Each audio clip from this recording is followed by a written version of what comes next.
Hello viewers, আমি সুলতানা আছি আপনাদের সাথে। আমার ইউটিউব চ্যানেলের পক্ষ থেকে আপনাদের স্বাগতম। তো এবার আমি আপনাদের সামনে হাজির হয়েছি ৩ টি টিপস নিয়ে। ৩ টি টিপস দেখাবো পিএটি টেমপ্লেট বা ফটোশপে আমরা কাজ করার সময় পিএটি টেমপ্লেট করার সময় কিছু কাজ আমাদের বারবার করতে হয়। সে কাজগুলোকে আরও কীভাবে সহজে করা যায় সেই টিপসটাই আমি আপনাদেরকে দেখাবো আজকে। তো যারা আমার ভিডিও টিউটোরিয়ালগুলো দেখেনি তারা ভিডিওগুলো দেখে নেবেন। সেখানে বুটস্ট্র্যাপ গ্রিড সিস্টেম, বুটস্ট্র্যাপ 3 এবং গুগল ফন্ট ওয়েব ডিজাইনে কীভাবে ব্যবহার করতে হয় সেগুলো নিয়ে বলা আছে বিস্তারিত। টাইপোগ্রাফি নিয়ে যদি কোনো সমস্যা থেকে থাকে সেগুলো এখান থেকে দেখে নিতে পারবেন। চলুন মূল কাজে ফিরে যাই। আমি একটি পিএটি টেমপ্লেট ওপেন করে রেখেছি। দেখতেই পাচ্ছেন। আমি জুম করে নিই। এটি একটি পিএটি টেমপ্লেট আমারই করা। তো এখানে আমি দেখাবো হচ্ছে যে আমাদের কিছু কাজ, যেমন বাটনের কাজটা এখানে আমাদের বাটনের প্রয়োজন রয়েছে, ব্যানারে ইউজ করা হয়েছে, তারপর এখানেও ইউজ করা হয়েছে। এরকম আরও কিছু কিছু জায়গায় যে এই বাটনটা আমরা বারবার ইউজ করেছি। তো এরকম হতে পারে আমাদের একটা বাটন আমি হয়তো এখানে ইউজ করেছি, এই বাটনটা আমি চাচ্ছি যে নিচের দিকে ব্যবহার করতে বা কন্ট্যাক্টের এখানে ব্যবহার করতে। তো সেক্ষেত্রে আমি কী করব? এটার জন্য আমি যখন প্রথম কাজ করতাম আমার সমস্যা হতো। তো তার জন্য সহজ যে টিপসটা সেটা হচ্ছে যে আপনি এই যে বাটনটা কপি করতে চান সেই বাটনে যাবেন। লাইক আমি এই বাটনটা কন্ট্যাক্ট ফর্মের এখানে নিতে চাচ্ছি। তো সেক্ষেত্রে আমি এখানটাতে যাবো, এই বাটনের ফিচারে যাব। বাটনের পুরো ফোল্ডার আমি বাটনটা দেখুন, সার্ভিস, তারপর রেক্ট্যাঙ্গেল, দুটোকে একটা ফোল্ডারের মধ্যে রেখেছি। তো পুরো ফোল্ডারটাকে আমি কপি করব। কপি করার পর যেখানে আমি বাটনটা নিতে চাই, ধরুন আমি যদি এখানে নিতে চাই বাটনটা, সেক্ষেত্রে এই বাটনের সিলেক্ট থাকা অবস্থায় আমি একটা রেক্ট্যাঙ্গেল নেব। রেক্ট্যাঙ্গেল টুল নিব, যেখানে আমি বাটনটা রাখতে চাই সেখানে একটা রেক্ট্যাঙ্গেল রাখবো। থাকার পর আমি মুভ টুলে যাব।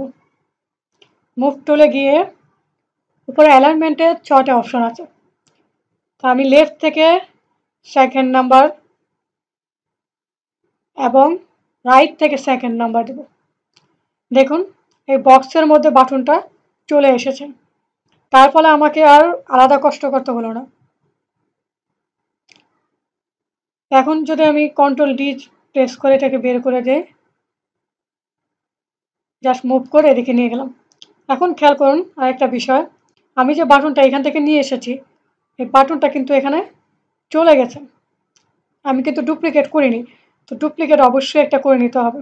আমি এই বাটনটা আবার ডুপ্লিকেট করে নিচ্ছি। করে নিয়ে ডুপ্লিকেটটা সিলেক্ট থাকা অবস্থায় রেক্ট্যাঙ্গেল টুল নিচ্ছি আবার। বড় করে নিতে পারেন, সমস্যা নেই। পরবর্তীতে মুভ করে নেবেন। মুভ টুলে গেলাম, লেফট থেকে সেকেন্ড 2 নাম্বার, তারপর রাইট থেকে 2 নাম্বার। দেখুন চলে এসেছে এখানে।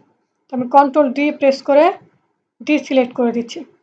এখন আমি আমার মুভ টুল দিয়ে জাস্ট আমার প্রয়োজন অনুযায়ী বসিয়ে দিচ্ছি। এভাবেই মূলত আপনি যে কোনো আইটেম, শুধু বাটন না, এখানে যদি হেডিংটাও চান সেই হেডিংটাও আপনি যে কোনো এই পিএটি টেমপ্লেটের যে কোনো জায়গায় নিয়ে নিতে পারবেন। আপনার ইচ্ছা মতো যে কোনো জায়গায় বসাতে পারবেন। তো এটা হচ্ছে একটা সুবিধা যে আমাকে বারবার টেনে, আমি যদি বলি যে এই বাটনটা আমি নিব, তাহলে আমাকে কী করতে হবে? টেনে নিতে হবে, যেটা আসলে সময়ের ব্যাপার এবং ভুলও হতে পারে। এখন যাব হচ্ছে সেকেন্ড নাম্বার টিপস।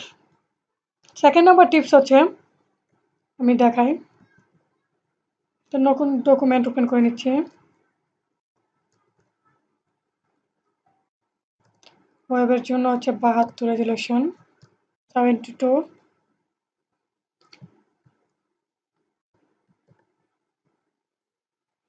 ওপেন করে নিলাম একটা নতুন ডকুমেন্ট। তো আমরা পিএটি টেমপ্লেট করার সময় ধরুন আমি এখানে হেডিং রাখছি বিভিন্ন ধরনের। আমরা যখন ওয়েব টেমপ্লেট করি, লাইক এখানে একটা হেডিং রেখেছি, তারপর এইখানে মেইন একটা হেডিং আছে, তো এখানে একটা হেডিং আছে। তো এগুলোকে আমি কি বারবার যখন করব তখন কি বারবার করে করব? তো এটা আসলে সময়ের ব্যাপার। যেমন এখানেও হেডিং ব্যবহার করছি। একই হেডিং হয়তো আমরা ২-১ জায়গায় ব্যবহার করছি। প্যারাগ্রাফটা বিভিন্ন জায়গায় ব্যবহার করছি এখানে, তারপরে এখানে ব্যবহার করা হয়েছে। বিভিন্ন জায়গায় প্যারাগ্রাফটা ব্যবহার করছি। তো সেক্ষেত্রে আমাদের করণীয় কি? তো বারবার লিখবো, বারবার ফন্ট সাইজ চেঞ্জ করব। এটা আসলে সময়ের ব্যাপার এবং কাজেও খুব সমস্যা করে। তো এটা থেকে মুক্তির জন্য একটা টিপস আছে। সেটা হচ্ছে নতুন ডকুমেন্টে দেখাচ্ছি। যেমন ধরুন আমি ক্যারেক্টার প্যানেলে যাব। উইন্ডো থেকে ক্যারেক্টার স্টাইল, উইন্ডো থেকে ক্যারেক্টার স্টাইল সিলেক্ট করবেন। সিলেক্ট করার পর দেখুন ক্যারেক্টার স্টাইলের নাম থাকবে যদি আপনি করে না থাকেন আগে কাজটা। এখানে নানের জায়গায় ক্লিক করবেন।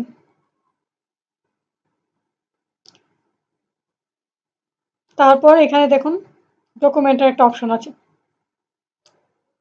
Create new character style. তো আমি এখানে ক্লিক করছি। ক্যারেক্টার স্টাইল 1 তৈরি হয়ে গেছে। তো এখানে আমি ডাবল ক্লিক করব। ডাবল ক্লিক করার পর দেখুন এখানে কিছু অপশন চলে এসেছে। একটা হচ্ছে ফন্ট ফ্যামিলি। আমি ধরুন এখানে একটা ফন্ট দিচ্ছি, এরিয়াল ফন্ট। ফন্ট স্টাইল আপনি কি দেবেন? ধরি বোল্ড দিলাম, হেডিং এর জন্য দিব। এখন হচ্ছে এটা হচ্ছে ফন্ট সাইজ, যেমনটা ক্যারেক্টারে রয়েছে। তো আমি এটা দিব হচ্ছে 48 পিক্সেল। লাইন হাইট দিয়ে দিচ্ছি 48 দিলাম। তো আমি যদি কার্নিং দিতে চাই বা লেটার স্পেসিং দিতে চাই দিতে পারবো এখান থেকে। সিম্পল আর কিছু না। আমি যদি অ্যাডভান্স কিছু চাই, অ্যাডভান্সের দরকার নেই। আমি জাস্ট ওকে করে দিলাম। এটা এখানে সেভ হয়ে গেল। এখন ধরুন আমি কোনো কিছু লিখছি, কোনো লেখা লিখে দেখাই অ্যাবাউট আস। আমি এটাকে চাচ্ছি হেডিংয়ে রূপান্তর করব। যেমন তার ফন্ট সাইজ হবে 48 পিক্সেল, হেডিং 1। তাহলে আমি ক্যারেক্টার স্টাইলে যাব। ক্যারেক্টার স্টাইল গিয়ে জাস্ট এখানে ক্লিক করব। দেখুন ফন্ট সাইজটা কিন্তু অটোমেটিকলি চেঞ্জ হয়ে গেছে। তো আর কিছু করতে হবে না এখানে। এভাবে আমি যে কোনো ফন্টকে রূপান্তর করতে পারি। তো এবার আমি যদি চাই যে প্যারাগ্রাফের জন্য এটার নামকরণ করে দিতে পারি। ক্যারেক্টার স্টাইল থেকে নাম হচ্ছে হেডিং 1 মানে S1। তো আমি এবার চাচ্ছি হচ্ছে প্যারাগ্রাফের জন্য। তো আরেকটা করছি ক্রিয়েট, এখানে দিব হচ্ছে প্যারাগ্রাফ। পি লিখছি, পি ট্যাগ দিলেই বুঝতে পারবো। তারপর এরিয়ালে দিলাম, ফন্ট সাইজ হচ্ছে 14 পিক্সেল, লাইন হাইট 24 পিক্সেল। ওকে, এখান থেকে কালারও দিয়ে দেওয়া যায়। তো আমি আরেকটা লেখা লিখবো, কিছু লেখা এখান থেকে কপি করে নিয়ে নিই।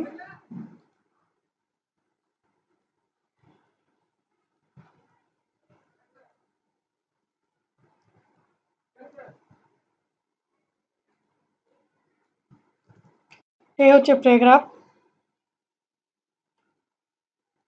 তো প্যারাগ্রাফে জাস্ট হয়ে গেছে। তো আমি যদি চাই যে না এটা হেডিংয়ে নিব, জাস্ট হেডিংয়ে গিয়ে দেখবো যে অটোমেটিকলি এটা চেঞ্জ হয়ে গেছে।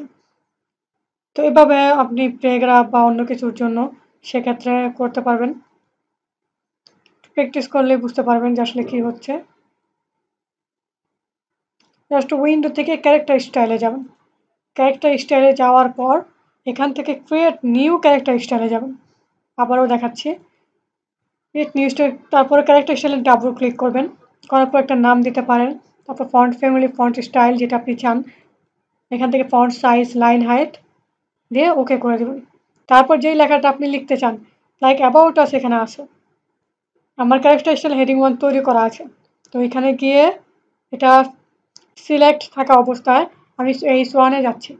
এখন S1 এ রূপান্তর হয়ে গেছে। তো আপনি এখানে চাইলে কালারটাও দিয়ে দিতে পারেন, অথবা আমি পরবর্তীতে কালারটা চেঞ্জ করে দিতে পারি। তো এভাবে ক্যারেক্টার স্টাইলটা খুব সহজে সেট করে দেওয়া যায়। তাতে কী হবে, আমাকে বারবার ফন্ট সাইজ বা অন্য লাইন হাইটগুলো আমাকে চেঞ্জ করতে হবে না। এটাই হচ্ছে একটা সুবিধা ক্যারেক্টার স্টাইলে। আরেকটা কাজ হচ্ছে নাম্বার 3 যে টিপসটা, সেটা হচ্ছে আমার হয়তো 3টা কালার, টেমপ্লেট হয়তো আমার 3টা কালার, একটা মেইন কালার আর 2টা কালার এমনিতে আমি ইউজ করব। তো মেইন কালার আমার এই টেমপ্লেটটা হচ্ছে এটা। তো আমি এটাকে কী করতে পারি, আইড্রপার টুল দিয়ে আমি সিলেক্ট করছি, করার পর দেখুন এখানে চেঞ্জ হয়ে গেছে ফরগ্রাউন্ডে চেঞ্জ হয়ে গেছে। তো এটা যখন চেঞ্জ হয়ে গেছে, তো আমি সোয়াচ ভিউ উইন্ডো থেকে সোয়াচ লাইব্রেরি আছে, সিলেক্ট করলে ডান দিকে আসবে। তো আমি দেখুন যেটা নিয়েছি এটা সিলেক্ট থাকা অবস্থায় এখানে একটা মাউস নেওয়ার পর এখানে একটা চিহ্ন আসছে পেইন্টের মতো, জাস্ট এখানে ক্লিক করব, ক্লিক করার পর নাম চলে আসবে, নাম দিই ব্লু বা মেইন কালার। ওকে, এখন এটা সেভ হয়ে গেছে। তো আমি যদি চাই যে না এটা চেঞ্জ করব, এটাও অ্যাড করব, সেক্ষেত্রে আরেকটা ক্লিক করব, সেকেন্ড, তাহলে দুটা কালার আমার অটোমেটিকলি হয়ে গেছে। তা আমি যদি অন্য কালার চেঞ্জ করি সেটা আমি করতে পারবো, বা আমার যদি কোথাও প্রয়োজন পড়ে যে আমার ওই কালারটা প্রয়োজন, এখানে নিউ একটা লেয়ার নিচ্ছি, জাস্ট এখানে মাউসটা নিলেই এই কালারটা চলে আসবে, দিয়ে দিলাম। এভাবে কালার সোর্স লাইব্রেরি ইউজ করে খুব সহজে কাজটাকে আরও গতিশীল করা যায়, আমাকে বারবার মেইন কালার চেঞ্জ করতে হবে না। আরেকটা যে সমস্যা হচ্ছে যে বুটস্ট্র্যাপ গ্রিড নিয়ে অনেকের সমস্যা থাকে। বুটস্ট্র্যাপ গ্রিড পিএইচডি টেমপ্লেট পাওয়ার জন্য গুগলের সার্চ বারে গিয়ে বুটস্ট্র্যাপ গ্রিড পিএইচডি লিখব, লেখার পর প্রথম একটা অপশন থাকে যে বুটস্ট্র্যাপ 3 রেসপন্সিভ গ্রিড minimmeet.com, এখানে যদি আমি লিঙ্কটা ওপেন করি তাহলে ডাউনলোড অপশন আসবে, তো এটা ডাউনলোড করে নেব। বুটস্ট্র্যাপ গ্রিড সম্পর্কে জানার জন্য আমার একটি ভিডিও টিউটোরিয়াল রয়েছে, বুটস্ট্র্যাপ গ্রিড সিস্টেমটা দেখার জন্য বা বোঝার জন্য ভিডিওটি দেখে নেবেন। আশা করছি ভিডিওটি কাজে লেগে থাকবে, আর যদি কাজে লেগে থাকে অবশ্যই কমেন্টে জানাবেন এবং লাইক দিয়ে আপনার মতামতটাও বোঝাবেন, আর শেয়ার করে দেবেন যাতে অন্যদেরও কাজে লাগে। ধন্যবাদ সবাইকে।